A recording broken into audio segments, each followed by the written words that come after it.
Hello and welcome to another episode of Sales and Pepper Interviews.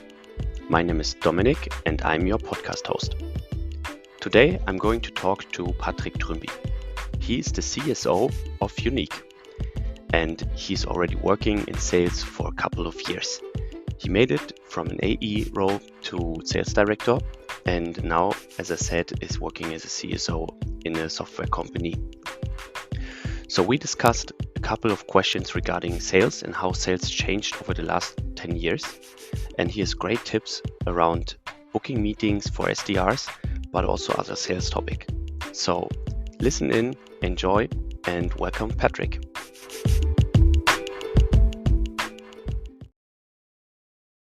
Yeah, thanks, Dominic, for the intro, and a pleasure. My pleasure as well to sit on the other side for once, because usually I'm the one who is interviewing in my podcast. And yeah, good to be on the other side. You mentioned my name already. I'm now leading the sales team at Unique. We are about 70 people, 29 in sales. So half the company basically is doing sales. Because we are selling a sales tool, it makes quite a lot of sense to have those who use it also mainly and in the team. And yeah, I mean, where did my sales career start? I start there quickly. When I studied at universities like political economy, very completely unrelated, like many of us, I think, who started in sales, never thought about starting in sales ever. But because I went to university quite far away from, for Switzerland, far away from my parents, I moved out and they said, yeah, well, if you move out, we don't have enough money to support you. You have to earn your own stuff, your own money. So yeah, I went to university. I had to start in the very first day with work as well. Obviously, I'm very happy I've done that now, and I've jumped into a job that I would never have taken looking back if I knew what's coming, to be honest. So the first thing was a short call center job for 3 months, but moved out there quickly to the other one, and that was the job. It was a financial advisory job in one of these AWD companies. Maybe some Germans know AWD or Deutsche Vermögensberatung or any of this.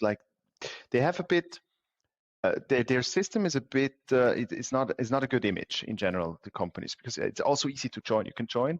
You can advise customers on the second day about financials, which is not necessarily what you can do as a student after 2 days. So you're thrown out into cold water really, really quickly, and you have to get all the clients yourself, potentially from your own network at first, obviously, because that's the easiest and the only one way you can get it. So it's quite out in the cold, but I'm like, yeah, I do that. I was already with 1 foot in, so I didn't want to now not do it. When I heard that we have to go to our own network, and so I started there. It was a good experience, honestly. I mean, learned cold calling, learned all that stuff that is important. They have a good sales school usually there. I was at Deutsche Vermögensberatung, actually, Schweizer Vermögensberatung, the part. And it was a good job while I studied. I got bored afterwards, though. When I wanted to do my master degree, I did never go, because I had the opportunity to go to StarMind, one of the tech one of the tech companies in Switzerland, but one that has been they started 2011. We're now like 100 people or so. And yeah, I took the chance, started in Zurich 1 year, sales, got like the big brands, Nestle, Novartis, Coop, and like the big companies and then I was able to move to Germany. We needed someone who's like building up the German market, so I went to Frankfurt and did that for 3 years. Good experience, although I wouldn't, I mean, usually you'd say international experience. It's not really like Germans and Swiss, especially my character. I'm too close to the Germans, so it wasn't a different culture, basically. I love the German culture, though, because it's very similar to, I think, how I work. Then I really wanted to go to New York. I went to New York for a year, built up the office there, up to like, we had 7 or 8 people, sales and customer success, SDRs, AEs, and one customer success. And then I wanted to join a new startup. I wanted to start from scratch again, like at zero, which I did for 2 years. And then Unique came, was a good opportunity. Like I got out of the comfort zone again, hired those 29 people in the past 9 months, and now that's where I'm now. Really cool. It was a long monologue, Dominic. And usually, don't worry. Unique will tell me now if you were a customer and I'd use Unique, it would tell me, "Hey, stop talking, dude. You're." Absolutely, I know this. But it's funny that you're saying that your first sales experience was with Deutsche Vermögensberatung, because it was the same with me actually when I was doing. I was going to school actually, and I got approached from one of my parents' friend who were working there, and it was fun because I made this. They have this training center here next to Berlin, and I went there for 1 day to check it out, and I felt it was not shady, but it was a little bit weird, because actually the first thing you got asked is like, okay, if you tomorrow would be your birthday, like who would you invite to your birthday party? And then you were supposed to write all your friends' names and telephone numbers, so then actually they can build up their lead list, right? So it was. I felt a little bit uncomfortable with it, so I never went there again. But actually, that's how you build lead list for free, right? So actually, it was quite smart move. And, one of the best tricks, though, just one thing, one of the best tricks I learned there, and I still use it, not the way I learned it there, but honestly, it's one of the best things I've ever learned. And that is, so after every single customer call, it wasn't calls, it was always physical, they came by, and after you had usually 2 meetings. The first one was kind of a discovery, finding out the wishes and whatever, and give a bit information and knowledge to them, so that you can then give a consultancy. And after the first meeting, we were supposed to take out that list that you have probably seen as well. Probably it's the same template, right? List with 20 empty spaces for names and phone numbers. And so we had to always ask, "Hey, Dominic, did you learn something today? Well, what did you think about that? Now, what do you think? Would your colleagues, also your friends, would they also benefit from this? And then, okay, Dominic, who would you say I should approach?" And then, what the key was, after saying that, you're looking down on your paper with your eyes, and you're not looking up until the name comes across. So that was and they always said the first person who is looking up is lost. Either they're not giving you, then they're like, no. So you had to wait, and that was kind of these. That now, right? In sales, we have these difficult moments. Ask a difficult question, or waiting in the silence. Silence is one of the toughest things in sales. So most of the salespeople, when they ask a question, and after 2 seconds they didn't get an answer, they reformulate the question and ask exactly the same thing again. It happens to me still. Honestly, it does. And the best thing is just shut up. Stop. Embrace the silence. That's what I actually learned there, but I'm still not 100%. Absolutely. And I think that there's a lot of other things we can talk about in that regard. But maybe before we jump right into the tips and tricks for our sales audience here, what I think what would be also very interesting to know is you started at Starmind as an account executive and became a sales director within 1 year. I think that's a huge step. Maybe you can tell us a little bit about what was the biggest challenge back then, and how did you manage to actually go from AE to sales director within 1 year? Yeah, so there was always a lot of luck involved, and that's probably the primary thing I'd say in my career in general. Maybe you could always say, okay, then maybe something other lucky can happen, and to some people, a bit more luck happens than the others. That's definitely the case. My luck was that the team in Germany, we had a team in Germany, and we at some point realized, hey, the manager he's lying. Like he flew to Hamburg once every week, actually on Friday, saying he's meeting clients, but didn't do so. So we realized, hey, actually the guy and the team, we have to change something. So we did a big release there. We let quite a few people go, and then we had nobody. And the thing was, we were like 2 sales guys in Switzerland. One was 2 months more in the company than I was. One was leading the Swiss team, and both said, I'm not flexible enough. I was flexible. My girlfriend was in Copenhagen at that time. She was far away anyway, and I'm like, yeah, why not? I mean, I go there. So honestly, a lot of luck involved, as usual. I do think to key learning, I always see it now as well. So when I hire AEs, the holy grail for AEs is prospecting and closing, always, all the time. No SDR. So at StarMind, we didn't have the model SDR AEs.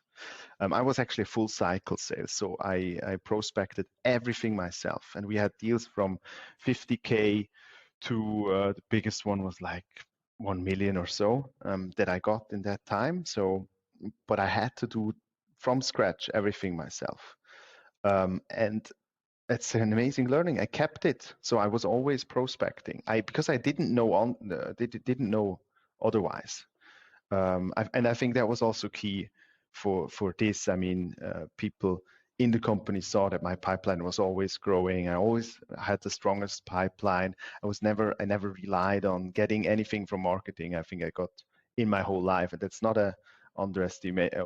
Not an underestimation. I got like 9 inbound leads personally, since like as an individual contributor. Wow. That's it. Wow. So really, I only know outbound. That's why I'm also celebrating a bit too much. I mean, celebrating it a lot. I know both is important for sure. But coming to the biggest challenge there, the biggest challenge was actually that StarMind solves a lot of problems for a lot of different stakeholders. So no niche, like no clear market, no ICP, not well-defined ICP. That was an issue. So the ICP was companies, enterprise above 500 employees. Imagine that ICP. I mean, it's difficult. So the clients I got is like Fresenius, and biggest pharma companies in Germany, Daimler, biggest car supplier in Germany, BASF, biggest chemical company in Germany, Nestle, biggest, Merck, and all the, just all the big ones, but also smaller ones, Benteler, Webasto, like automotive suppliers, but also the biggest ones. But there was always a different person responsible and a different person who had the biggest problem that we can solve. It was not like one clear persona and one clear use case, or like 5 use cases, fine as well for one persona. That was difficult and that was over the years was my biggest advantage, because I was so long in the company. I knew all the customers we had. When I joined, we had 5 customers, easy to know. When I left, we had 60 or 70, because they were more than 50K ARR usually. So I knew all the customers, I knew all the use cases, and I could write BASF. I won because I knew exactly what Nestle was doing with our tool, like pretty well, and that's how I got them. I knew what the challenge they have, and I challenged them with the challenge, but I also found out a few other things, and then that's it. Very cool. And you already mentioned you're a big fan of doing outbound sales. So maybe let's talk a little bit about this. What actually, from your perspective, what changed over the last few years, and why are you still believe in outbound? Yeah, so what changed is 8 years ago, I wrote one email, no automation, obviously, one email to 50 CEOs, like CEOs or C-level of large companies. The one I remember is Siemens. Even Siemens, I wrote to Siegfried Russwurm, then CTO at Siemens. So really like the highest level. Joe Kaiser was the only one who is hired. I wrote him an email and I got an answer. Hey, yes, let's meet like this. That was possible 8 years ago, honestly. And yeah, I sent out 10, 50 emails. I got 5 meetings. That's really not an overestimation, because I also was very slow. Huh? I mean, I researched, and then I wrote a personalized email, and then I sent it out, and I put in a task. We had Google Insightly as a CRM when I started. We then moved to Salesforce at some point, but we had Google Insightly. So I kind of marked the task, hey, write that person again, or calling, but we didn't have phone numbers. And yeah, I was never extremely strong going through the phone line. I obviously had to learn it, but I did like the calls in between, but really, really low success. I think just at the combination of emails and calls I did. But and guys like that, I got meetings with people. I would never get meetings anymore just by sending an email today. That changed. So you have so many more companies like with tools such as Sales Loft and Outreach. I guess you know these ones as well, or Lemlist, or all these tools. They make it so easy to write so many emails to so many people, and at the same time, we have a lot of scale-ups, startups in Europe who are growing, building sales organizations. Sales is the most demanded, one of the most demanded job at the moment, and we don't find the people, right? But because we need so many, and obviously the supply is not there yet, which means a lot of people now on this market where it's very easy to target. So obviously it's also getting more and more saturated, something the US already experienced when I was there. I mean, it was already, an answer, a reply rate of 10% was good. A reply rate, a booking rate of 0.5% was good on an email campaign. And that's changed also for Europe, I think, very, very heavily. Now it's really difficult to get through.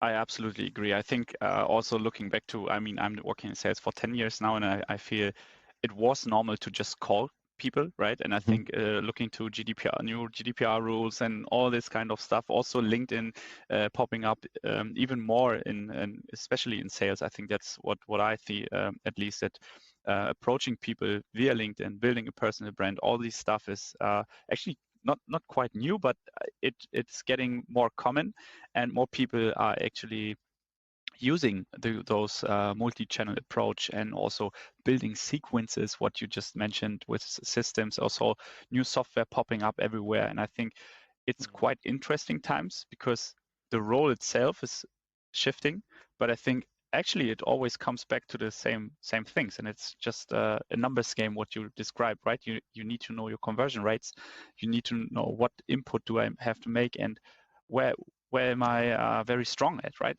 And there are people that they're very strong on the phone, but there are also people very strong on social media. So I think that's something I would recommend actually to salespeople, is to find your strengths and look where you're actually having fun. And a good example is Mattia from SalesLoft. Actually, you probably know her as well. She's also quite active on LinkedIn.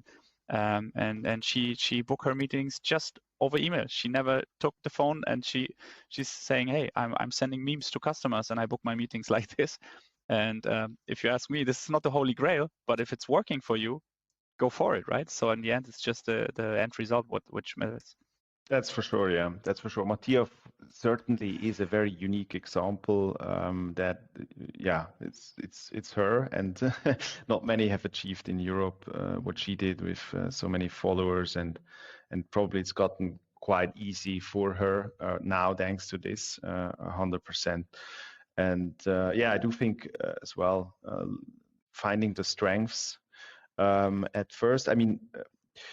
At first, I do say, so we do our focus now. I did have a focus on cold calling at first. So when people start, SDRs started and AE started with us, cold calling is one of the things I focus, because it's the hardest thing at the first to learn. It's good when you know it. I think you can transfer the skills. Also easier to a message or so. I mean, writing a message when you're a good cold caller. Okay, maybe you're not that good at writing, but at least you know how to craft a message if cold calling works. I feel like, and it's the skill that is hardest to learn, this cold calling thing. I think we do a lot of mock-ups. But so at first I advise every SDR and AE to kind of go with what has worked best. I mean, our best SDR, she is calling 60 calls, makes 60 calls a day, no matter what. She's just doing, like, it seems to be just doing that. Nobody told her she has to, but she realized, hey, she loves it. Obviously, yes, there's obviously for her also something positive. So she's booking, I mean, for us, more than 20, 22 meetings a month, which is a lot for us with the average we have. And yeah, so she found her way. She wants to do just that. That's fine. I would never force her to do like multi-channel or whatever. But I also say to all, and we do that, that they should write LinkedIn. You probably maybe seen that from Unique. I think there are about 10, 15 people who pretty regularly also build their personal brand. So I think both is incredibly important. That people from the outside, when they see, hey, actually a post from you and see how you think, it's like it gets already a bit better connection. Like, even though we've never seen Mattia, we kind of know more about her than about many other people, right? And kind of builds already a bit of trust and sympathy. Yeah. Absolutely, and I think one of my main takeaways from one of the last episodes of the podcast was with Sarah Emmerich. It's actually a German episode, so maybe I can explain a little bit what she's saying, because she has like 40,000 followers on LinkedIn and she built a brand. She's 24 years old. She's the CEO of a marketing agency and she's doing influencer marketing agencies. So she has 6 employees and built this just right after school, right? So she's super successful, 6-figure income with her or 7-figure income a year with her agency, and she built this huge brand. And I asked her, like, what are you thinking about personal brand? And she said something quite interesting, and it's everyone has a brand and the personal brand. The question is, are you taking care of it?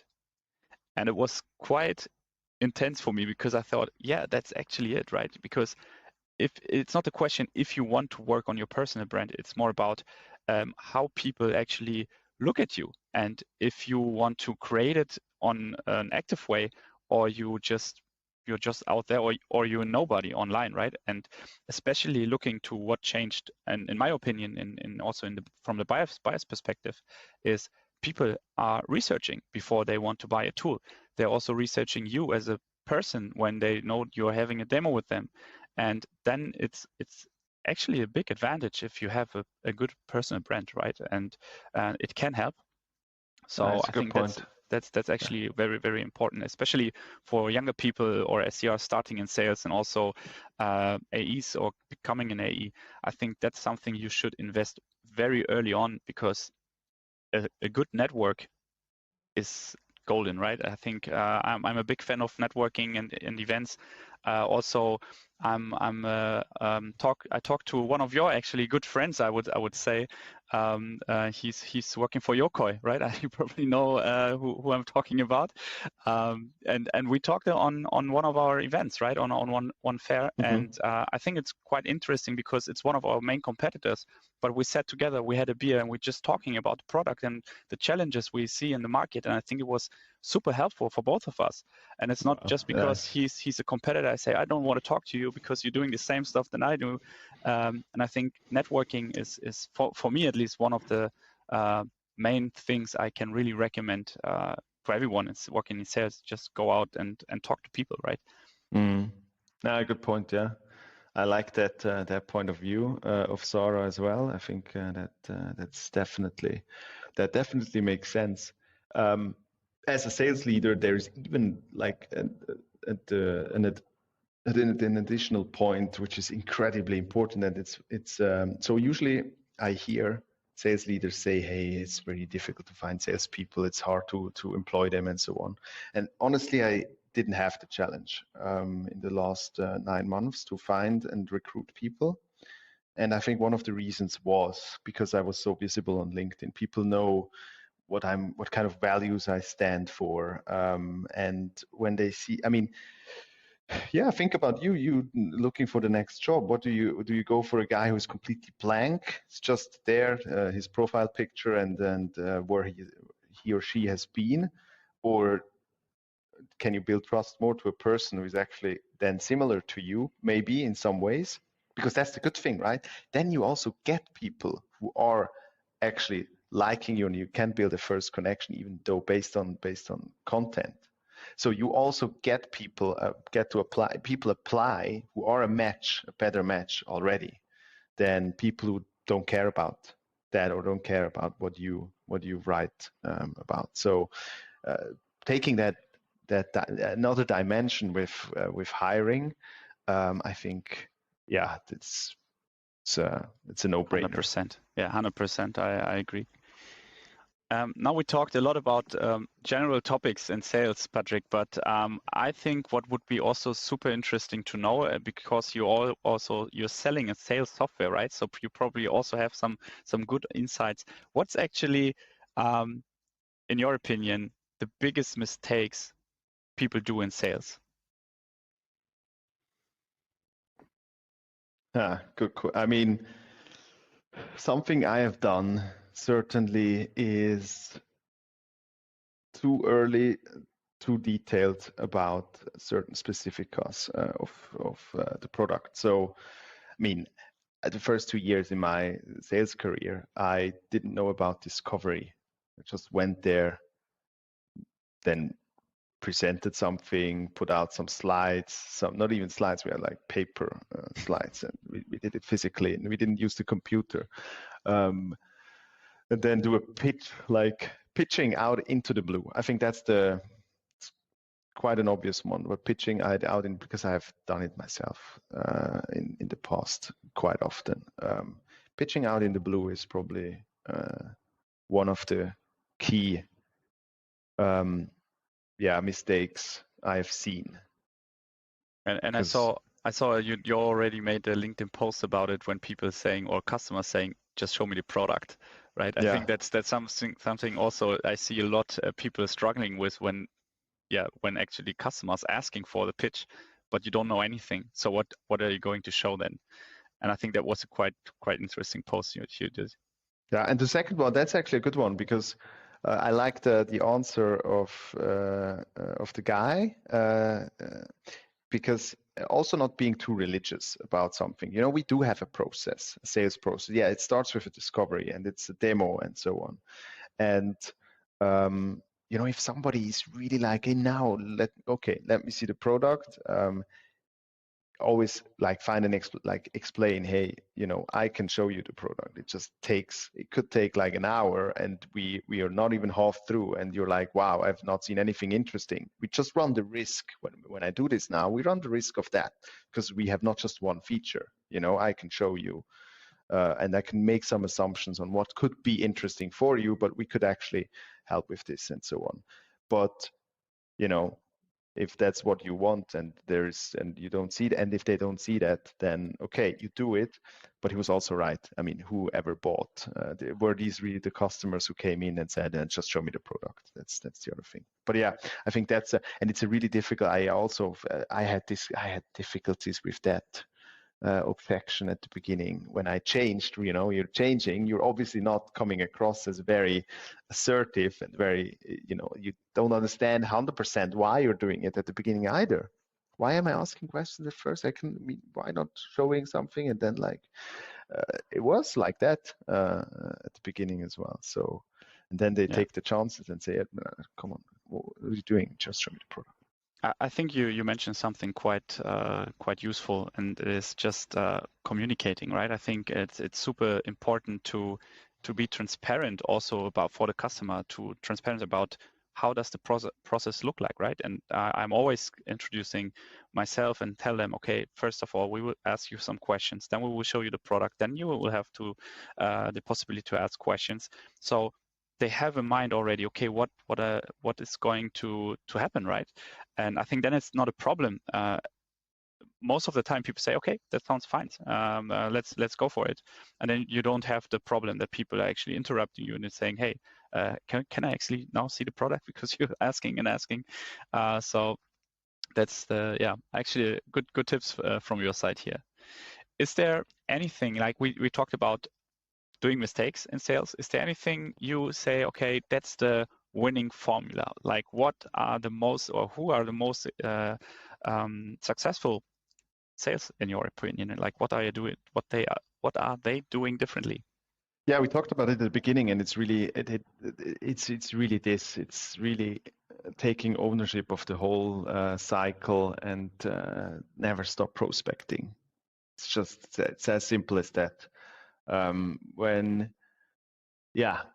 As soon as you kind of put, if you want to have the target in your own hands, just don't rely on, you can't rely on somebody else.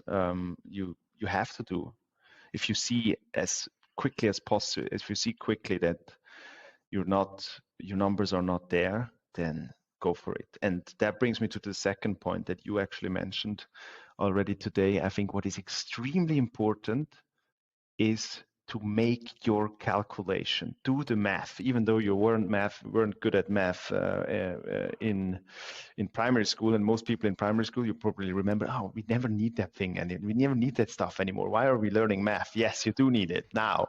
So get your conversions to calculate, like you have your revenue number that you need.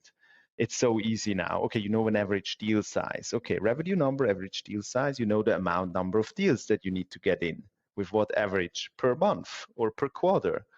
Now you know, so now you calculate, okay, how many calls I have to, how many meetings do I have to book? What's the win rate? How many meetings do I have to book? So you kind of 10%, okay, 10 times. And then you are at how many meetings you need. And now how many cold calls can I convert? And then you are at the number of cold calls you need to do per day. Sounds boring, because then you know what you have to do, which might be boring, but it's that simple. And I rarely see that, actually. People really doing their math and really going into the KPIs and also analyze their own performance with this. So that's something I rarely see, and I see really good salespeople do all the time, prospecting and knowing exactly what they have to prospect, and not afraid of asking. That's the other last thing. That's important for closing as well as for discovery. So in the discovery, you obviously want to ask the questions. You want to ask good questions so that the person doesn't say, come on now, stop interrogating, show me the product. That's another thing. So I see a lot of salespeople asking the wrong questions. Yeah, there are wrong questions. We learned, okay, question is good. That's true. I also think with like my colleagues and so on, asking questions is never wrong. But in sales, you can ask wrong questions, definitely.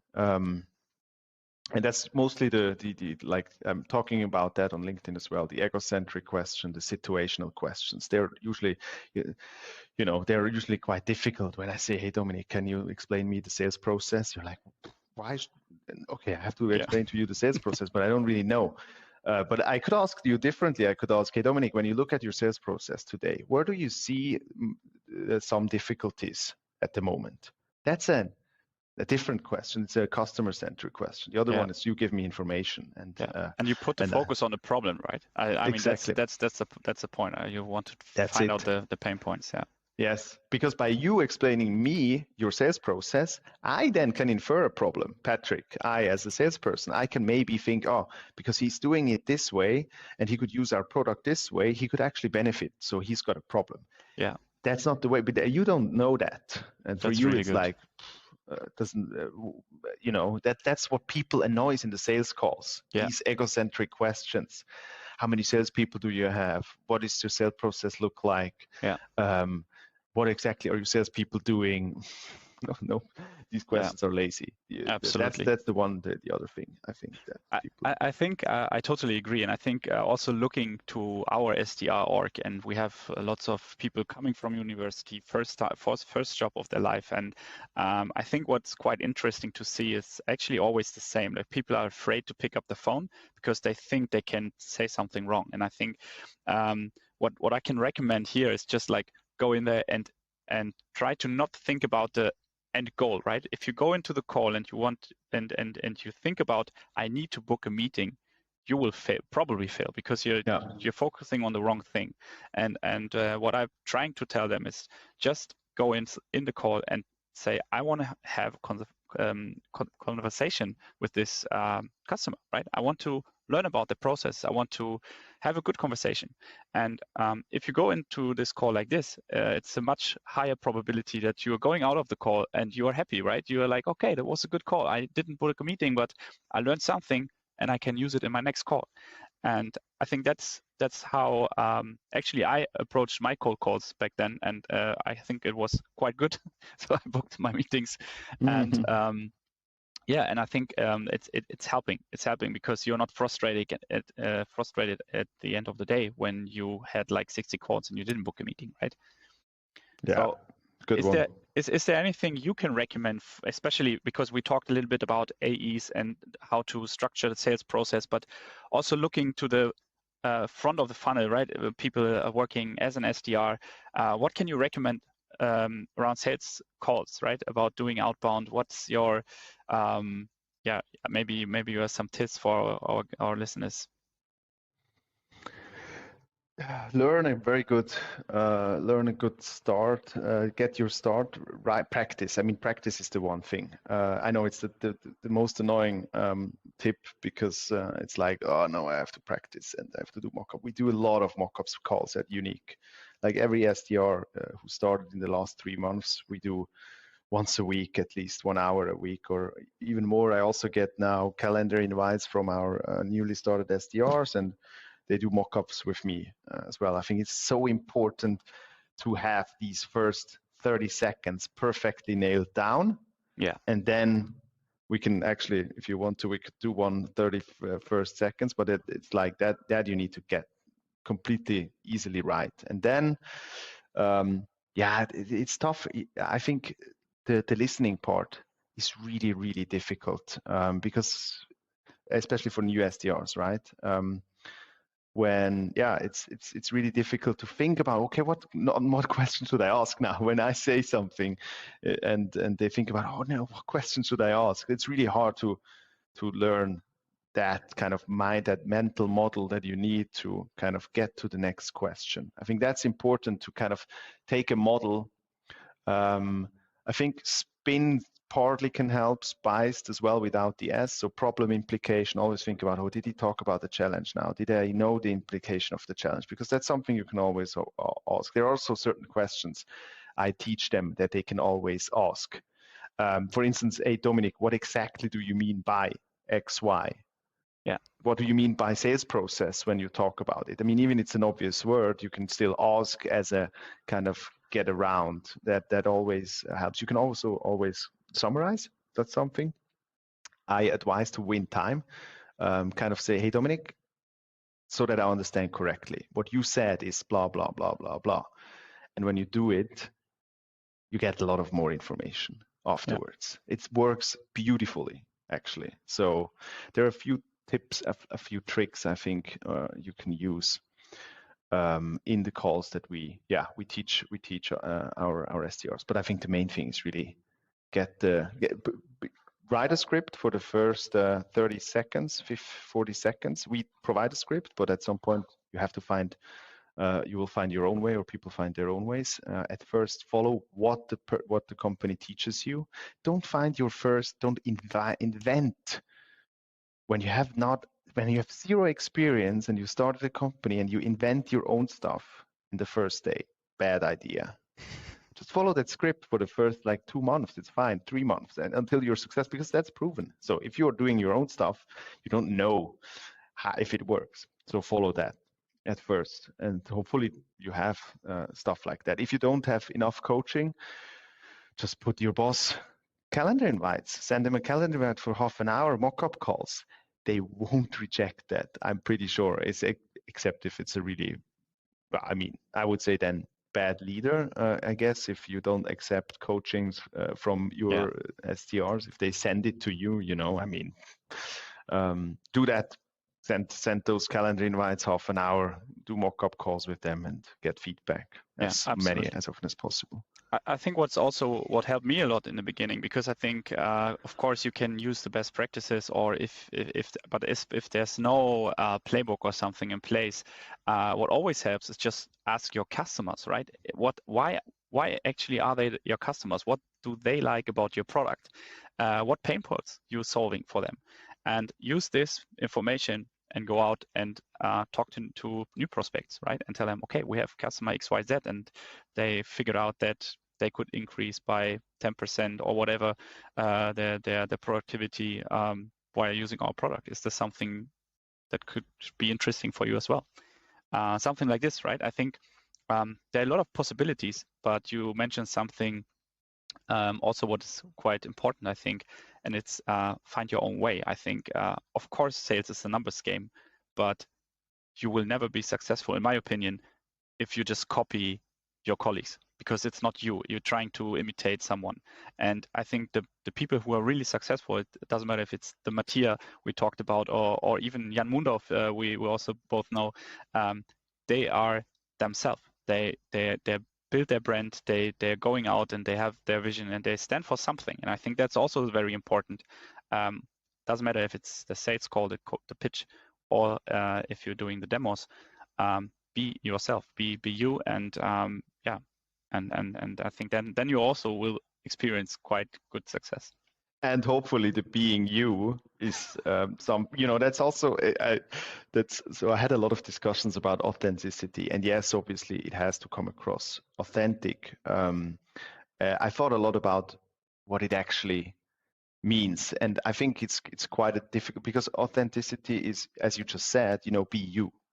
Now I usually bring up the example of, imagine maybe it's not a good, still not sure if it's a good example, but a psychopath, for instance. If you're a psychopath, and is then being you good? I don't know. Maybe not. You should probably not hire them, right? That's for sure. I get the point. I mean, but in the end, what I mean by that is, it doesn't, like, the customer will feel if you're trying to imitate a different person. If it's not you, they will not feel comfortable talking with you, in my experience. And that's something I think, of course, you should keep it professional, right? Keep it professional. That's for sure. But that's for sure. Yeah. But I have a good example now. In Edinburgh, I was in Edinburgh on a holiday, and we had a tour with somebody, like a witch tour, to go and see, like, and you could see the person was like there just 1 month without knowing, because everything came across as very, like, she perfectly said her sentences without any mistakes, but it was, you know, remembered, like it was memorized, only memorized. And so it was, what was off was her tone and what she said. If she said something that wasn't funny, but then she was laughing. And it was because of that, because that didn't fit. So with the emotions she showed and what she said, that was completely off, which comes across as completely inauthentic. So I guess it's really about internalizing what you do. And if the script you have, you can't fully internalize, okay, then try something else. If it doesn't feel like this, if you feel like the level of emotions and what I'm saying is off, that comes across as inauthentic, actually. So that's something I realized just recently. Absolutely. So looking to the time, we're a little bit over time already, but Patrick, I think what would be also quite helpful for our listeners is when you can recommend some tool or book or whatever you actually using a lot or you like a lot to our audience. And especially we talked about it in the beginning. I thought maybe you will mention it one more time. You have your own podcast as well. And I think a lot of, for the B2B salespeople, this would actually be a good recommendation maybe, but also maybe you have something else. Yes, of course. I mean, Europe's B2B tech sales podcast would be the one. We are 140 episodes in, or 139 or something right now. We've been doing it now for almost 2.5 years. And it's fun. I also recommend actually just to start your own podcast, as you do, Dominic. Yeah. Very smart. You get to know interesting people. You learn yourself the most actually by talking to people, which is all hugely beneficial. Books, definitely. I mean, I have one go-to person for not like personal. I have a few personal go-to people. One we talked about, Lars Mongelsdorf from Yokoi, is one of my best friends. Oliver from Personio. I'm talking. So that's also one thing. Oliver from Personio and Michael Jesela and Michael Larche from Ecobot and Cosuno. These are people who are further than me. I got to know them through a podcast, through my podcast, except for Lars. He's also here in Zurich. And so kind of a relationship developed, and it helps me so much to go to somebody who's done it already, by far the most, better than books, better than tools. Yeah, I mean, yeah, better than books and listening to podcasts for sure. So that's something that helped me a lot. But my go-to person that I don't know is John McMahon. He is kind of the guy. I'm not sure if you know him. He's not a very public person. 5-time CRO. He's the brain behind Medic, or at least his team. Probably he would probably say that my team invented Medic. He started 1980 something in the tech area. He wrote the book, The Qualified Sales Leader, best book on sales leadership I have seen by far. Interestingly written, and great learnings. And also, I mean, the guy has done some podcasts. He's got his own podcast now as well. So he's becoming kind of more of a public figure. But his knowledge is massive, really. John McMahon is, for me, kind of my idol, as well. Makes sense. He's nice. Yeah.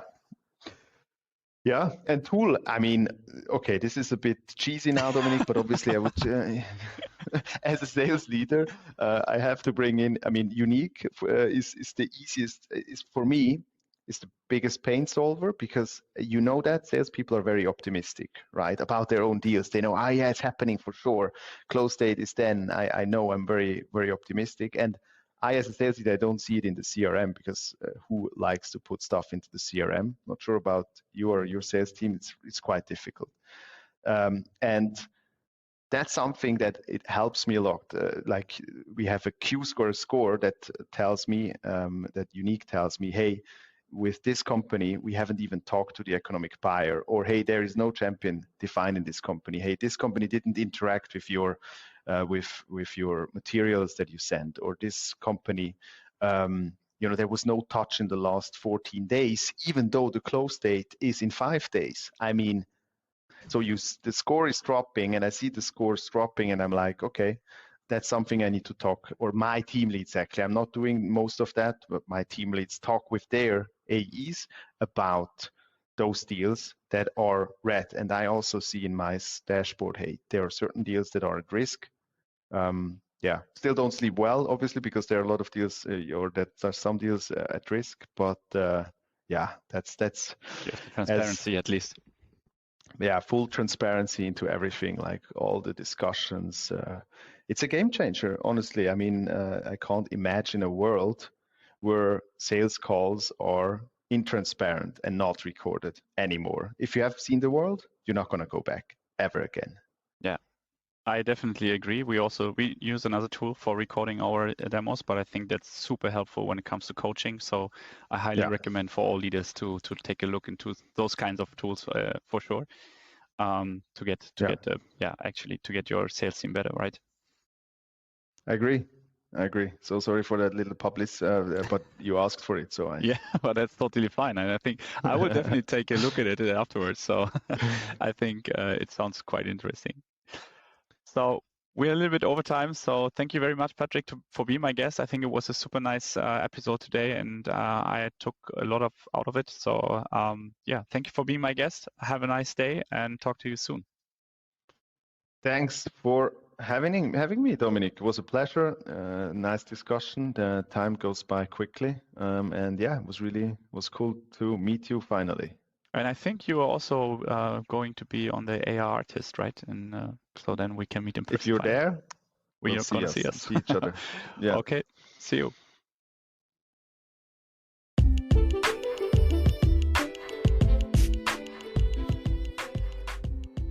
Das war eine weitere Folge von Sales & Pepper Interviews.